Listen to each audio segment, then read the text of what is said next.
বন্ধুরা মোচাটা কেটে নিয়েছি, কালকে তো রাত্রে বেছে রাখলাম, আর এখন এই যে কেটে নিয়েছি। এটাকে এখন সিদ্ধ বসাবো, সিদ্ধ করে তারপরে রান্না করবো। আর এখানে একটু শশা কেটে নিয়েছি, একটা শশা ছিল, ওই শশাটা কেটে নিয়েছি, ওইটা দিয়ে একটু মাছ দিয়ে হালকা একদম ঝোল করব। আর এখানে মোচা তরকারিটা করবো, বাস আর বেশি কিছু করব না।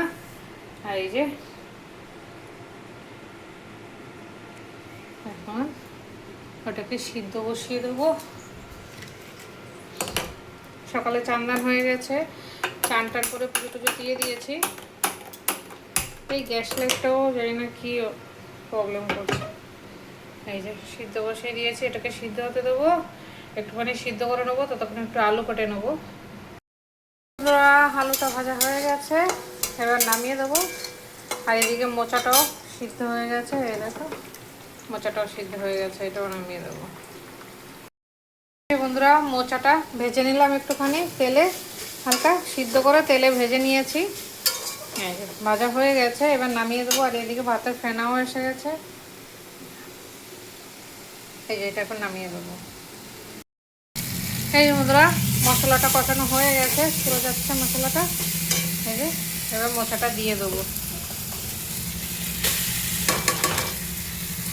দিয়ে একটু ভালো করে ভেজে নেবো। এখানেও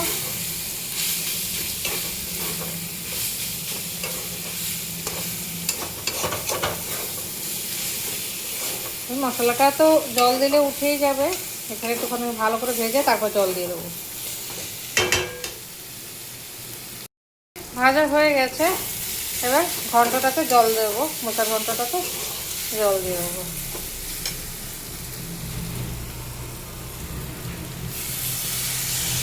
বেশি জল দেবো না, কেন কি শুকনো শুকনাই করবো।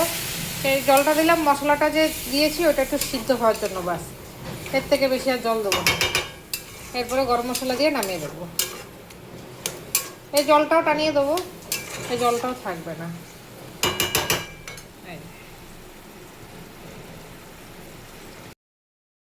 এই বন্ধুরা দেখো মোচাটা একদম জলটা শুকিয়ে নিয়েছি, একটু জল নেই। এখন একটুখানি গরম মশলা দেবো, দিয়ে নামিয়ে দেবো। আর এই যে গরম মশলা তো ঘরেই করে রাখি আমি সবসময়।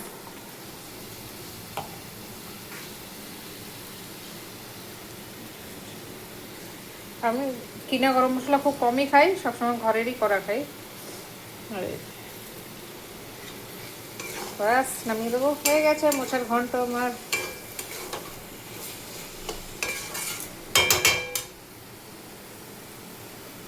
বন্ধুরা শসা তরকারির জন্য মাছটা ভেজে নিচ্ছি, 3টে মাছ দিয়ে একটু শসা তরকারি করবো। কালো জিরা সম্বাদ দিয়ে শসাটা বসিয়ে দিয়েছি, একটুখানি ভেজে নেবো হালকা।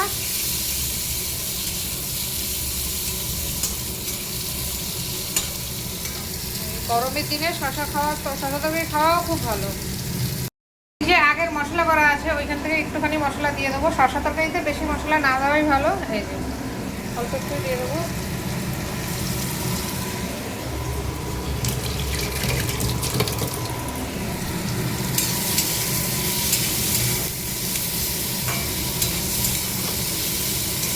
শসা তরকারিতে এমনিও হালকা মশলা খেতে হয়, বেশি মশলা খাওয়াটা ঠিক না, কেন কি শসাটা ঠান্ডা। তো হালকা ভেজে নিয়ে তারপর জল দিয়ে দেবো। এই যে বন্ধুরা দেখো ভাজা হয়ে গেছে মশলা দিয়ে, এবার জলটা দিয়ে দেবো।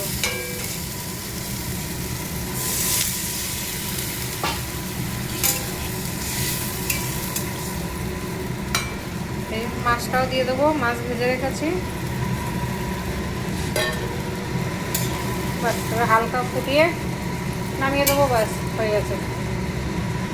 একদম গরমের দিনে হালকা পাতলা শসা দিয়ে এবং মাছ দিয়ে ঝোল। বন্ধুরা শসা দিয়ে মাছের ঝোলটা হয়ে গেছে, একটু পাতলাই করবো, পাতলাই রাখবো। বাস নামিয়ে দেবো। এই দেখো শসাগুলো সিদ্ধ হয়ে গেছে একদম। শসা সিদ্ধ হতে কতক্ষণ লাগে।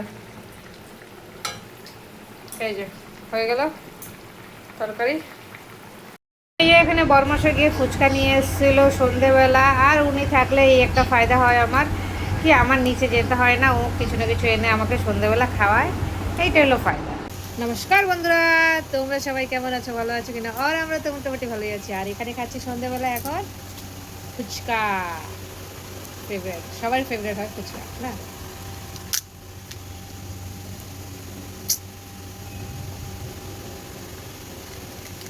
আর সবার আগে ওনাকে দেবো। এদিকে আসো,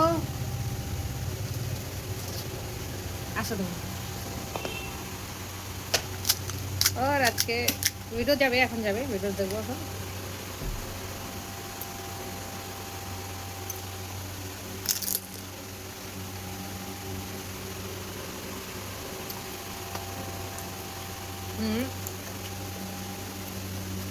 ও ফুচকাটা দারুণ বানায় যেখান থেকে আনে।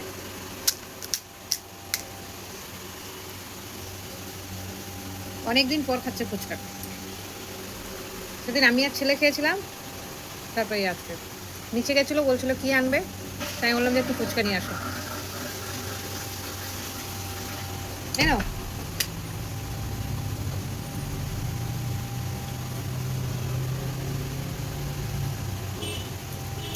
তো বললাম ফুচকা আনতে, তা ফুচকা নিয়ে এসছে।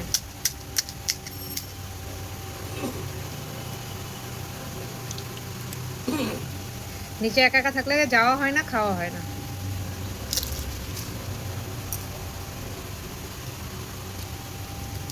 উনি আছে বলে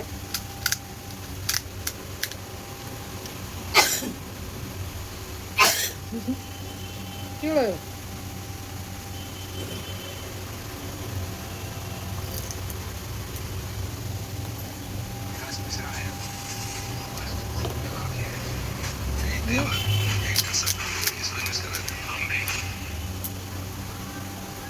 ফুচকাটা খুব ভালো বানায়, না বাস এই একটা নাও নাও, এই নাও, আরে একটা নাও, এই যে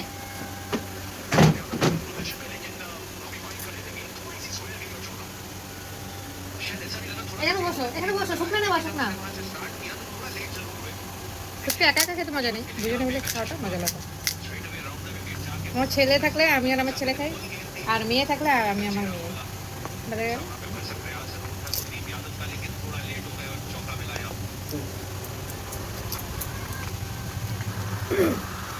বেশি বড় দিলে চিল্লাবা। জল দেবো? কি হলো মুখে?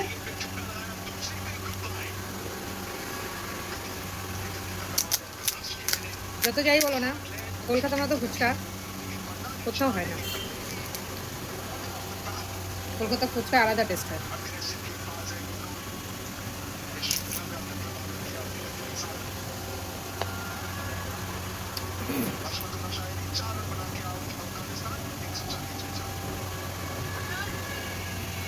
চলো তোমরা সাথে থাকো, দেখতে থাকো ভিডিও।